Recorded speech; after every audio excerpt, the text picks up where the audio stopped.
Haiti's national palace sits in the middle of Port-au-Prince, the nation's capital city. The imposing white structure was erected at the very site where the old palace had burned down after an ammunition dump exploded, killing a sitting president. Haitian architect Georges Bossan won a contest to design and build a new national palace. Work began in 1913 and was completed in 1920 during the American occupation of Haiti.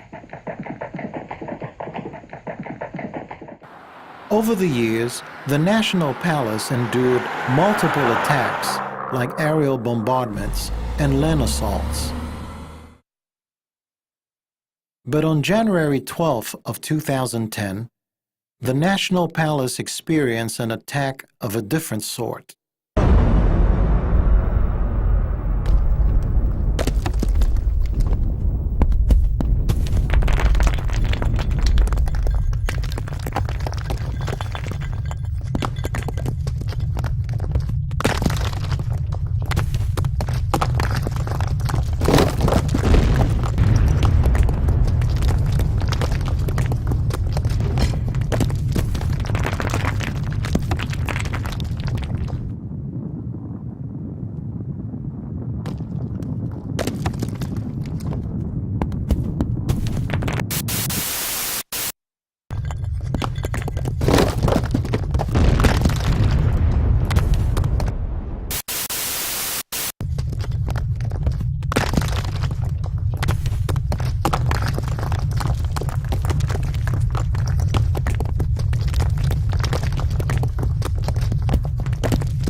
A powerful earthquake of a 7.0 magnitude on the Richter scale demolished Haiti's pride.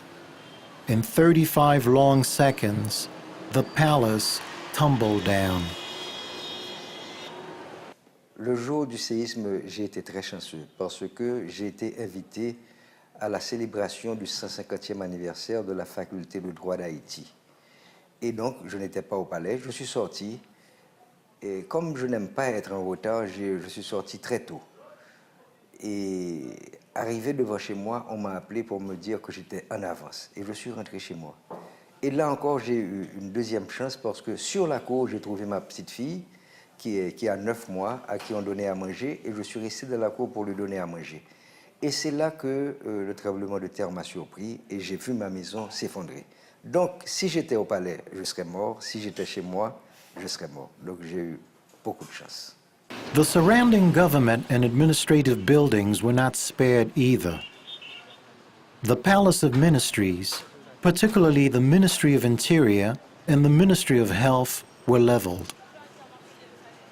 Haiti's tax office, facing the National Palace, was reduced to rubble.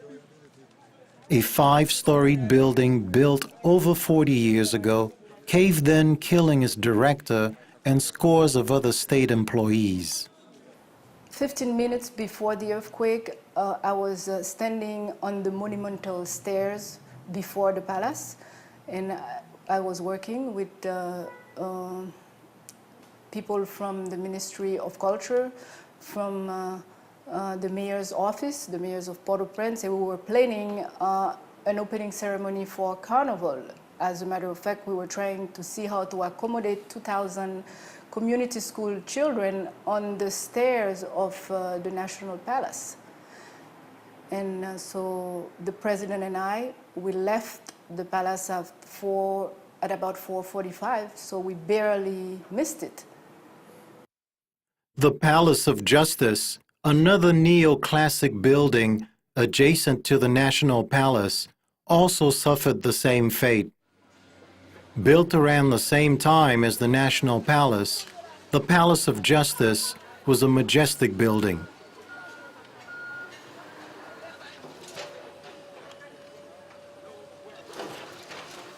The Caserne des Salines, the old army barracks directly behind the National Palace, disintegrated down to its last brick.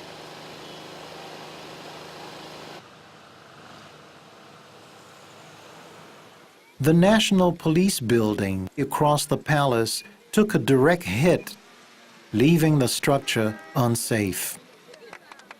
In short, the unforgiving 7.0 magnitude earthquake leveled all governmental ministries, seriously hindering the capacity of the Haitian government to operate. People have to realize that the evening of the 12th of January, I didn't even have contact with the president, no communication. When I realized that we cannot communicate between ministers, we had to try to reach everyone physically. We rapidly also realized that all the ministries almost were destroyed. A lot of the building of the administration, a lot of the vehicles of the administration was destroyed under the rubble of the different buildings that collapsed. So, and there is no communication, no phone communication. The roads were impracticable. You could not reach one point to the other.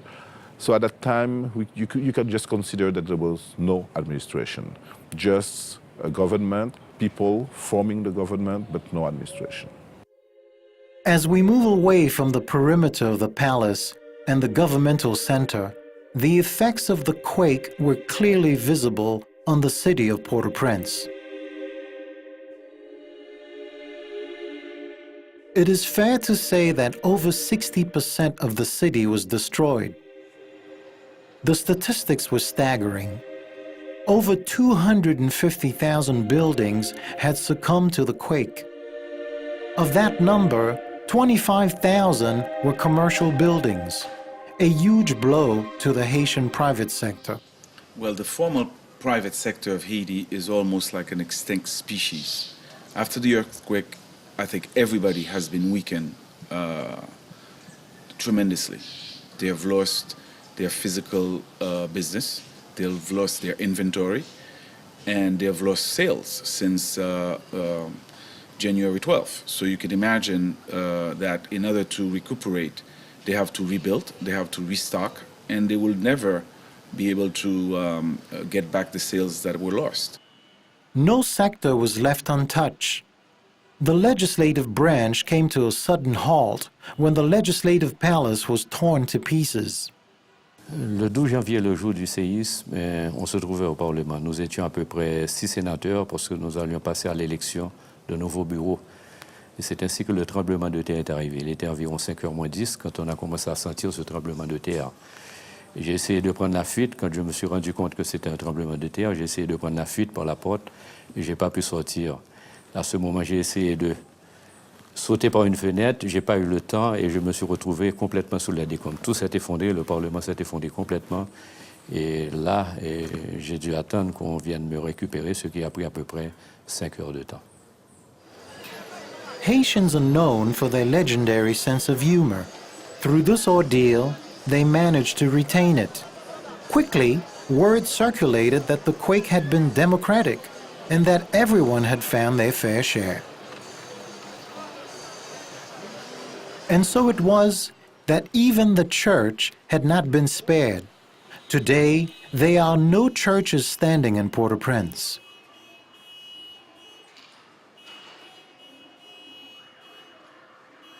The once mighty Cathedral of Port-au-Prince, one of the city's biggest architectural structures, was left standing as a heap of rubble.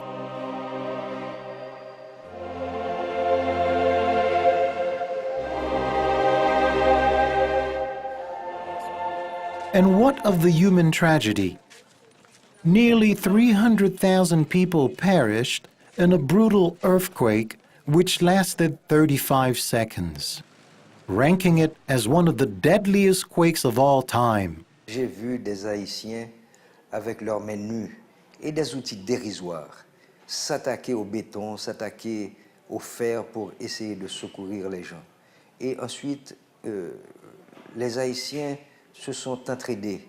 Certains ont offert leur maison, leur cours pour recevoir des réfugiés et partager avec eux le peu qu'il leur restait pour secourir leurs frères et leurs sœurs. Et je dois dire que la discipline tout à fait montre les Haïtiens en général de cette situation difficile est à saluer. C'était exemplaire. Port-au-Prince, a once bustling city of nearly 3 million people, witnessed a catastrophe of monumental proportion. 350,000 were wounded. 1.5 million people were left homeless. Nearly 550,000 migrated to the rural areas. Figurez-vous que nous avons eu à peu près 350 000 blessés, dont près de 300 000 graves. Nous avons eu, hélas, 4 000 amputés qui nous posent maintenant des problèmes de réhabilitation psychologique et physique que nous sommes en train maintenant de mettre à point. La République d'Haïti, même si on avait un système de santé extraordinaire, on ne serait pas possible d'arriver vraiment à bout de cette situation. Accustomed to hardship, the proud Haitian people experienced a series of natural disasters in recent years which tested their resolve.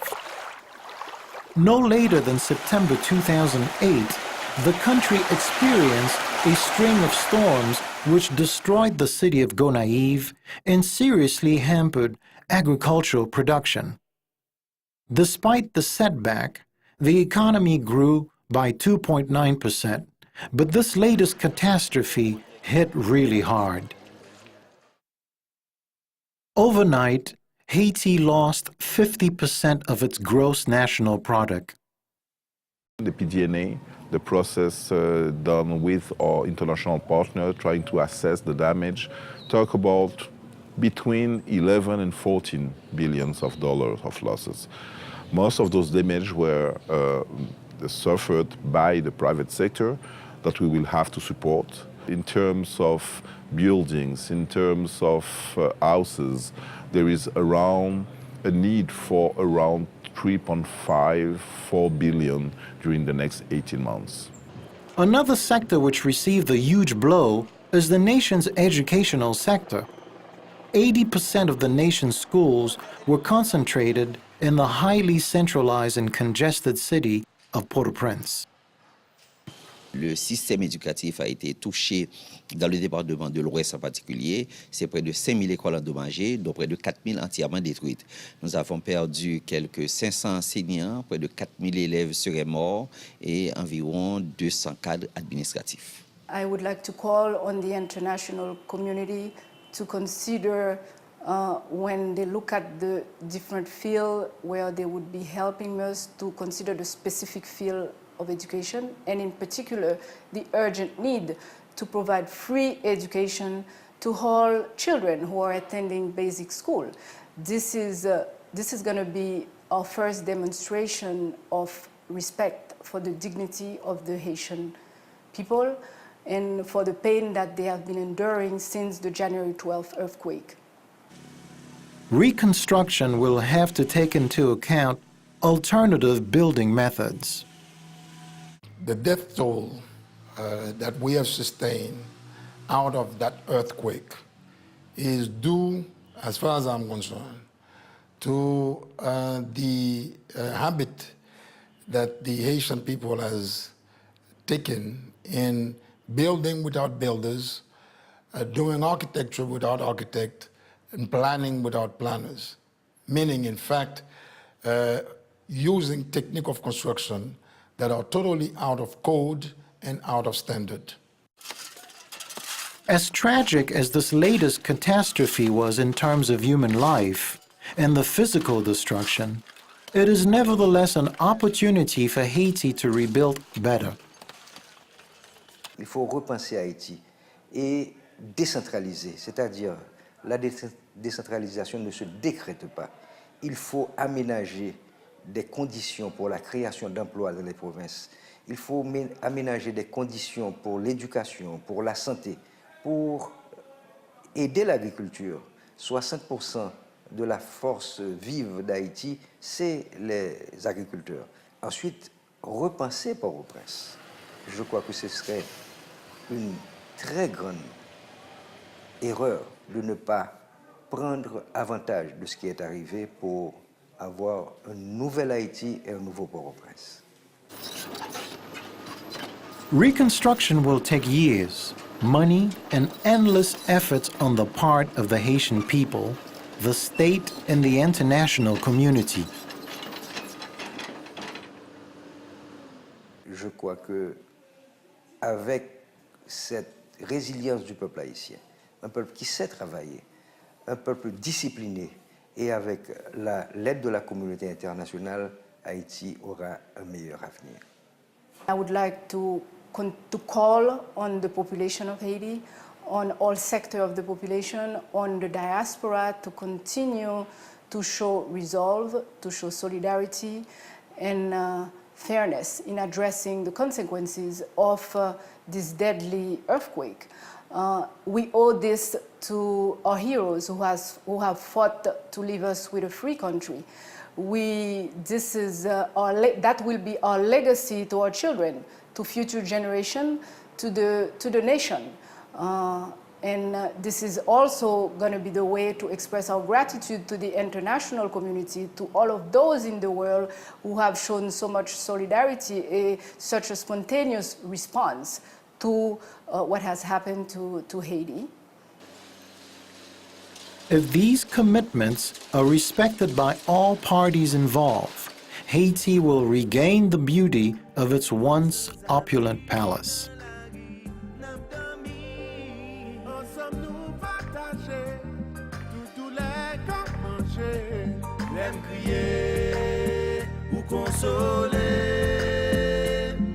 Renaissance lan soufflé, relè tout moun vin aider non. Nous ça nous joindre l'assemblée, bout par bout, n'a collé li, et les pays fin campé, n'a fait message sans passer, n'a bâti hauteur pour m'installer. Haïti chérie,